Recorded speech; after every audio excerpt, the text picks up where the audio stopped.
Hi viewers, welcome to my channel. একটা গুরুত্বপূর্ণ update নিয়ে তোমাদের সামনে চলে আসলাম। তো চলো জানি কি রয়েছে সেই সম্পূর্ণ তথ্যটি। এবং বিস্তারিত তথ্য জানার আগে আমি বলবো যে আমার চ্যানেলটাকে সাবস্ক্রাইব করে বেল আইকনটা প্রেস করে দিবে, ভিডিওটা সম্পূর্ণ ওয়াচ করবে। কিছু তথ্য আছে যে তোমাদের সামনে শেয়ার করব। তো চলো জানি কি রয়েছে সেই সম্পূর্ণ তথ্যটি। ওয়েস্ট বেঙ্গল এসএসসির গ্রুপ সি, গ্রুপ ডি, নবম, দশম, একাদশ, দ্বাদশ, 9, 10 যে পর্যায়ে এখন মামলার মধ্যে বন্দী রয়েছে, কারণ সুপ্রিম কোর্টের যে রায় অধীন সেটা কিন্তু একের পর এক ডেট পিছিয়ে যাচ্ছে এবং তার সঙ্গে নানা রকম কৌতূহল উঠে আসছে। কবে হবে বঞ্চিত চাকরি প্রার্থীদের চাকরি? তারা আজও কিন্তু রাস্তায় বসে রয়েছেন, তাকিয়ে রয়েছেন স্কুলের দিকে, তাকিয়ে রয়েছেন এসএসসির দিকে, তাকিয়ে রয়েছেন সুপ্রিম কোর্টের ন্যায় শুনানির দিকে। এখন পর্যন্ত কিন্তু সেই তথ্য তারা কিন্তু প্রকাশের মধ্যে এসেও কিন্তু তারা সেই তথ্যটা কিন্তু পাচ্ছেন না, যেটা ওরা শুনতে চাইছেন। ওয়েস্ট বেঙ্গল এসএসসির গ্রুপ সি, গ্রুপ ডি, নবম, দশম, একাদশ, দ্বাদশে যে অল ওয়েটিং চাকরি প্রার্থী, বঞ্চিত চাকরি প্রার্থী যারা রাস্তায় বসে ধর্ণা করছেন, তারা দীর্ঘদিন থেকে কিন্তু আইনি জটিলতার মধ্যে দিয়ে দিন কাটাচ্ছেন।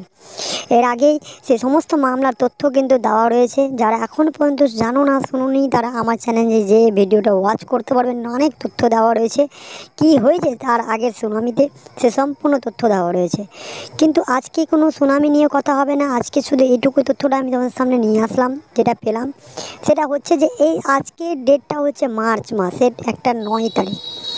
তো আজকে যে ডেটটা 9, 8, 9, 10 তারিখের মধ্যে যে একটা মামলার অধীনে থাকার পরে মার্চ মাসটা একটা গুরুত্বপূর্ণ আপডেট হিসেবে বা গুরুত্বপূর্ণ একটা তথ্য কিন্তু উঠে আসার কথা রয়েছে। কিন্তু এখন পর্যন্ত সেরকম সুনামির কোনো তথ্য কিন্তু উঠে আসছে না। আবার শোনা যাচ্ছে যে নিশ্চয়ই আবার নতুন করে একটা ডেট দিবে, একটা কোনো পর্যায়ক্রম ভিত্তি করে আবার নতুন একটা ডেট পড়তে পারে। তো কি চাকরি প্রার্থীদের নিয়োগের যে সংক্রান্ত বিষয়টি কি আবার পিছিয়ে যাবে, আবার চলে যাবে? সামনে পুজো, এই পুজো দেখতে দেখতে প্রায় গত 8 থেকে 9 বছর পার হয়ে গেল। বঞ্চিত চাকরি প্রার্থীরা আজও কিন্তু রাস্তায় বসে রয়েছে।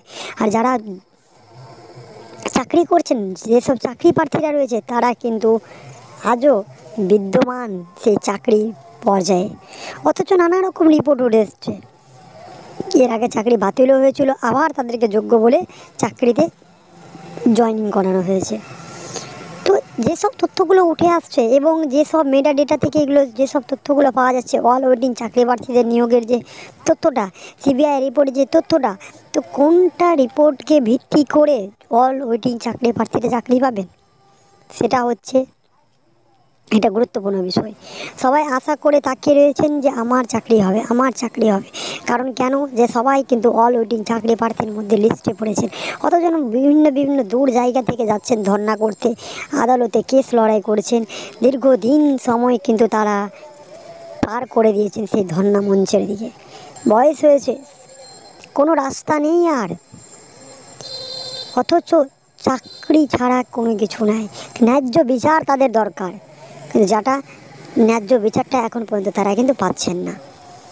তো সিবিআইয়ের যে রিপোর্টটা জমা দেওয়া হয়েছে, সেই রিপোর্টের উপর ভিত্তি করে যদি চাকরি প্রার্থীদেরকে দিকে তাকিয়ে যদি চাকরি দেওয়া যায়, তাহলে বঞ্চিত চাকরি প্রার্থী থেকে প্রায় 80% চাকরি হওয়ার অনেক চান্স রয়েছে। এবং যারা চাকরি পাবে তারা নিশ্চয়ই সেই যোগ্য স্থান থেকে উঠেছে, কারণ তারা দীর্ঘদিন থেকে লড়াই করছে। একটা এসএসসি নিয়োগ সংক্রান্ত তথ্য 2016 প্যানেল, আজকে 2025-26, এখনও কিন্তু কোনো দুর্গম পথ উঠে আসেনি। দেখা যাক কী তথ্য আরও উঠে আসছে। সম্পূর্ণ তথ্য নিয়ে আসবো তোমাদের সামনে। এইটুকু তথ্য বিস্তারিত আলোচনা করলাম। দেখা যাক সিবিআই রিপোর্টটা কত গুরুত্বপূর্ণ এবং সেই রিপোর্টের উপর ভিত্তি করে অল ওয়েটিং চাকরি প্রার্থীদের নিয়োগ সংক্রান্ত সমস্ত তথ্য হিসেবে তাদের চাকরি দেওয়া হচ্ছে কিনা। আমরা আজকে আরও একটা তথ্য পেলাম যে মার্চ মাসে একটা সুনামি হওয়ার হিয়ারিং লড় ডেট রয়েছে। দেখা যাক সেই ডেটটা কবে পাচ্ছি, সেই সমস্ত ডেটও তোমাদের সামনে নিয়ে আসবো। কারণ এখন পর্যন্ত নির্ধারিত ডেট কিন্তু হয়নি, একের পর এক ডেট দিয়েছে, কিন্তু সেই সমস্ত ডেটগুলো ধীরে ধীরে পিছিয়ে যাচ্ছে। তাই কোনো ডেটের কথা বলবো না, কারণ এই জন্য যেই ডেট আমরা রিসেন্টলি জানতে পারবো সেই সমস্ত তথ্য নিয়ে আবার তোমাদের সামনে নিয়ে আসবো।